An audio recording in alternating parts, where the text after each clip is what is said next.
Hello guys, and welcome to this new tutorial of M81 and M82.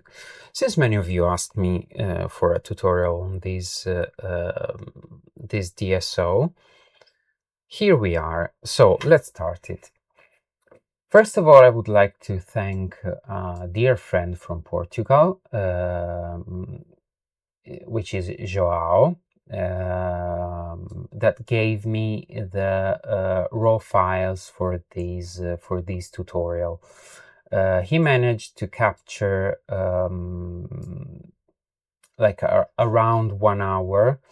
I stacked the files. Of course, he captured this DSO in a single shot, so this is not a mosaic, with a Seestar S50 in a Bortle for Sky. I stacked the files in PixInsight. They were 164 files, but I only choose the best files, and I ended up with 132 subs of 30 seconds each one of them, for a total of 66 minutes of integration time. So first of all, what do I do? When you open your fit files, raw fit files, you see a pretty much dark screen. So you have to auto stretch the image by clicking on this button right here, which is called STF auto stretch. At the beginning, you may see some weird colors like orange, green, red, like a very weird looking image. So you have to go to Process, All Processes, and open ScreenTransferFunction. You have to unlink this chain right here. So click on this button to deactivate the link of the RGB channels. Why do we do this step? Because the picture, the image is not calibrated. So after doing the color calibration, you may want to activate the link RGB channels. So for this moment, we deactivate it and we click again on STF auto stretch. In this way, you see a clear images with realistic colors. And many of you ask me, what's your workflow? I use the BlurXTerminator, like the RC Astro plugins, which include BlurXTerminator, NoiseXTerminator, and StarXTerminator. At the moment, there's no tool that can replace BlurXTerminator. BlurXTerminator is a software, is a tool available also for other applications. If I am not mistaken. So how to use BlurXTerminator? Because there is a big confusion on this tool. There are many options. So first of all, let's reset the whole thing.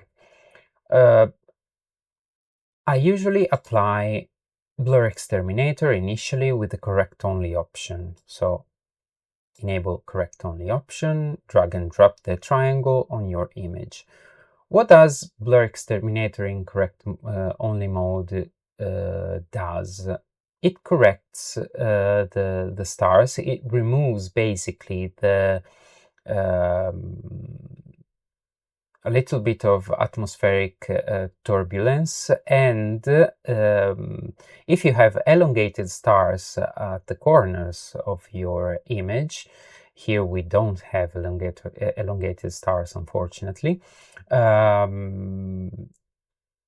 Those elongated stars are corrected, and after BlurXTerminator, they will look round as much as possible. Now, untick correct only option. Many of you use the sharpen non-stellar, so you basically use the standard settings, but I don't really like it because I noticed that in some images taken with a Seestar, if you leave the sharpen non-stellar to 0.5 or even more, it starts introducing some artifacts in your images that I don't really like. So for the moment, I bring the sharpen non-stellar to 0 and I leave the sharpen stars to 0.50. So drag and drop, sorry, you have to, just give me a moment, drag and drop the triangle icon on your image, wait a bit, and you can see that the stars have been sharpened and they look less bloated. There is a very big issue on the sharpened stars in some images, especially when there is a lot of nebulosity in the background and the stars are very bright, because sometimes you may end up with a dark halo. Here we don't have a dark halo, but sometimes it can happen. A dark halo around your stars. So if you start seeing dark halos after you apply the sharpen stars, then don't do it. You can reduce the stars in the like later when you remove the stars from your image, and you can reduce it, of course. You will see everything on this tutorial. So the second step I usually do is to remove the gradients. Many of you may use a script called Gruxpert. Other people use the multi-scale gradient correction. Other people might use the automatic background extraction. I usually prefer to use the dynamic background extraction, which gives you a more precise control on your image. So you decide with the DBE which parts of the images has to be removed from gradients, and which part of the images have to stay untouched, pretty much untouched. So first of all, click on your image. You have to see a cross section. Go to tolerance. I usually set these parameters, so tolerance 2.5 and shadow relaxation on 6. Then I go to here on the sample generation, and I click on generate. After you click generate, you start see these small square icons with an X at the center. In this case, it depends on how much your image is big. You have to rescale, to resize these squares. How do you do it?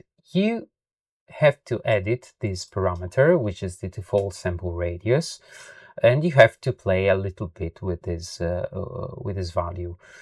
For this image, I will use a value of 20, and I click on resize all. As you can see, all these squares changed, like became bigger. What to do now? You have to move all these squares, all these points, away from your main subject, in this case M81 and M82. This is because if you leave these squares on your DSO, the DBE will consider it as a gradient, so it will remove it, and you may lose some fainter nebulosity, which is not really good.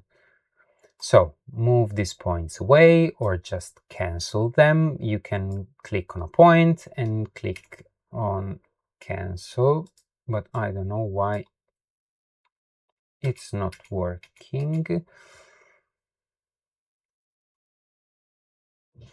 Okay, I might have some issues with my keyboard, but you can just move it. When you move it, you have to avoid also bright stars like this one. As you can see here, you see the shadow of the stars. So you have to stay away from bright stars.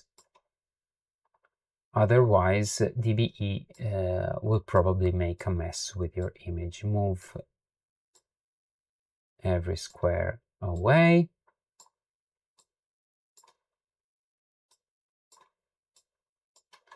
Now go to target image correction,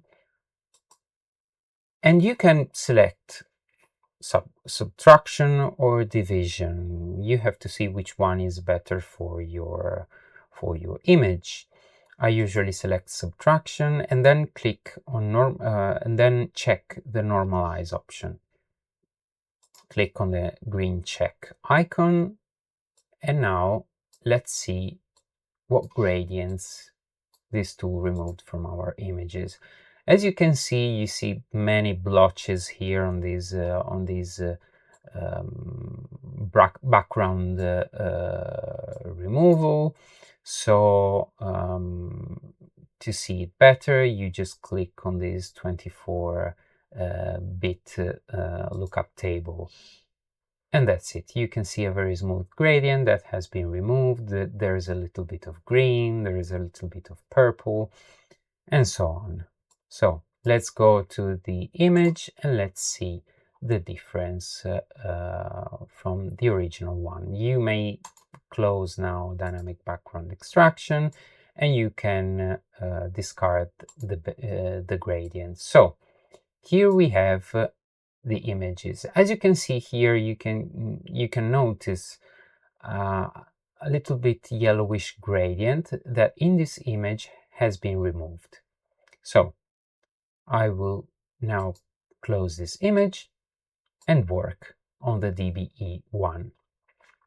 So now, after you remove the gradients, you have to color calibrate your image. So you go on SpectrophotometricColorCalibration, and you will end up with a screen like this, with a window like this. So I usually put in the red filter the Seestar LP-R, the Seestar LP-G in the green filter, and the Seestar LP-B in the blue filter. I usually, like a very important step is this one. In order to normalize the background and to neutralize, not normalize the background, you have to select a piece of your background. You have to make sure you are not selecting a faint nebulosity, so zoom a little bit in your image, and you have to click on this icon, which is the new preview mode, or alternatively you can use the Alt+N shortcut. Now select the area of your background, trying to avoid big stars or very bright stars. Then check the region of interest, click on From Preview, and select your preview. Okay. Now drag and drop the icon on your the triangle on your image. It will take a while because I'm using the Gaia DR3 SP databases for color calibration. Okay, you can close this window. And now close SpectrophotometricColorCalibration, go to Process or Processes, ScreenTransferFunction. You can link now the RGB channels, and you can auto stretch your image. As you can see, let's open again the original files before applying DBE. You can see now that here we have a little bit of like reddish or brownish colors. Okay, so now it's time to close the screen transfer function, remove the preview by clicking on the delete preview button, and then go to process all processes, and let's remove the noise. Okay, with NoiseXTerminator. When you open NoiseXTerminator, there are a few options, I usually check the intensity color separation, and I set the noise intensity to, let's say, 0.65 or sometimes 0.60. It depends on on the noise that you can see in the image. The more you integrate the less noise, or the finer noise you will have in your image, and the less value you have to apply for the noise. Since this is a 66-minute integration image, I will probably try to use it to 0.65. I usually set the noise color to 0.9, iteration leave it to 2, drag the triangle on your image. Let's wait a little bit. Okay, so this is the result after applying the NoiseXTerminator. You can still see some residual noise in the background, but it's fine. You have to understand that not like all the images have a little bit of noise. So noise, it's good. It helps keeping the details of your DSOs, because if you apply let's say a maximum noise reduction, you might probably end with the blotches in the background. You might probably lose sharpness on your main DSOs. So it's better to be very conservative on the noise reduction side. So let's close NoiseXTerminator, and let's remove the stars. I use the StarXTerminator tool to remove the stars, but you can use also StarNet on PixInsight. In the StarXTerminator window, I I check these two options, which is generate star image and large overlap. You can uncheck the large overlap and just use it when you have an image with a very wide field of view. I can leave it checked, drag and drop the icon on the image. Let's wait a little bit. Okay, and now we have two separate images that are still in linear mode. For the moment, let's rename these to stars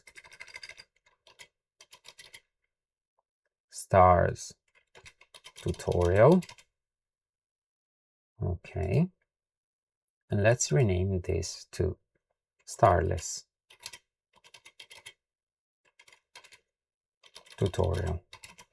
Okay, like to rename your active window, you just go here on the name and you double click on it. Okay, now it comes the most difficult part, in my opinion, of the astrophotography of this workflow.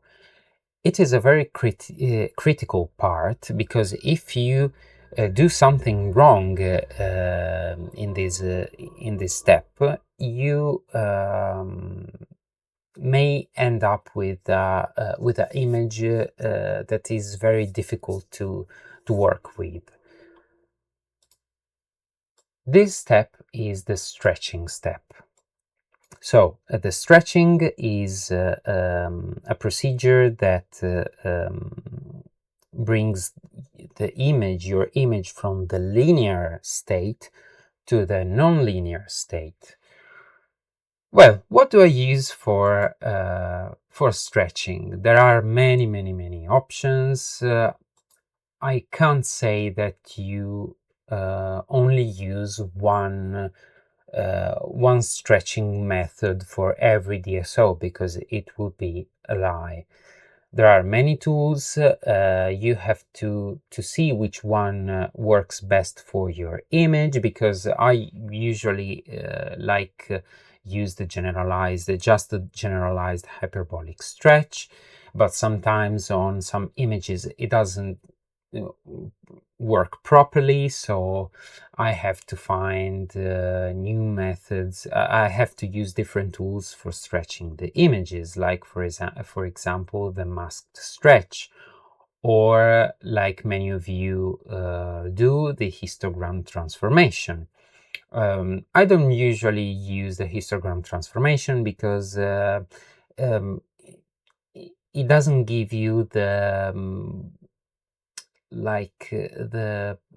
the precise control over the stretching procedure. You may use also the ArcSynH stretch. That's a very useful tool if you want to keep some colors on your nebula or galaxies. Because when you stretch, usually when you stretch, you will lose a little bit of color. So images will look very unsaturated. But in my opinion, this is not a problem, because in the non-linear state, you can adjust the curves, adjust the colors, the saturation, so you will recover most of the colors of your original image. So for this image, I use the masked stretch in PixInsight. I leave all the values like this, the standard values, and I drag and drop the triangle on the main image. As you can see, you start to see the stretched galaxies. So you can see a little bit of detail here next to the galactic core of M81, and of course also you start to see the all the red nebulosity in the M82. I really think that this stretch is not enough, so I open the generalized hyperbolic stretch. Okay, as you can see here, it seems very complicated. In reality, is not so difficult to use. So you have to open, of course, the real-time preview, and you have to set this option here, which is the symmetry point, which sets the which regulates the luminosity of your background. Let's say it like this. So you have to move the symmetry point, like, let's move it a little bit on the right. Okay, I think this is fine. As you can see, your symmetry point is on a little bit on the left side on your color curve. And this is where the symmetry point has to be. So now you can now play with these two options, which is the stretch factor and the local intensity. Let's see what happens if I boost a little bit of stretch factor.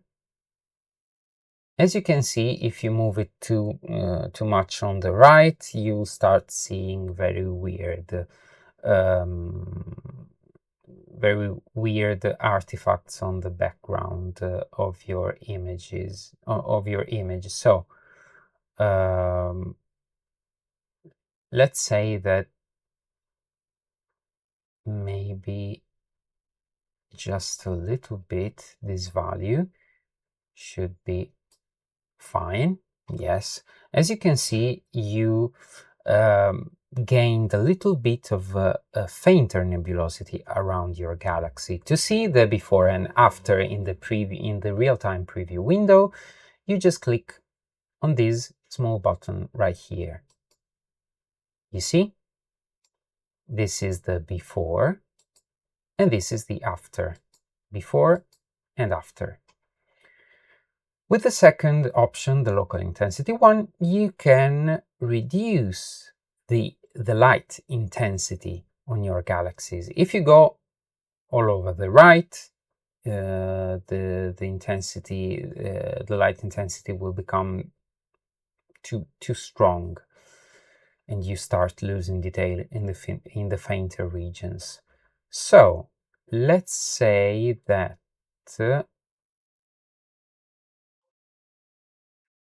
this time I will keep it to the smallest value available. Let's see, so the difference before and after. In this way, I just recovered, as you can see here. Let's zoom on the M82 to see the difference before stretching. So you have to click the select preview here, and you draw a square or a rectangle on your galaxy. As you can see, this is after the generalized hyperbolic stretch, and this is before. You can see a lot of fainter nebulosity appearing after using GSH. So now let's close the preview and let's apply the new stretching to your image. Okay. Sorry. This is the first part of this tutorial, and in order to simplify it, I am dividing it into two parts: the linear stage and the non-linear stage. So thanks for watching, and take a look at the second part of this tutorial.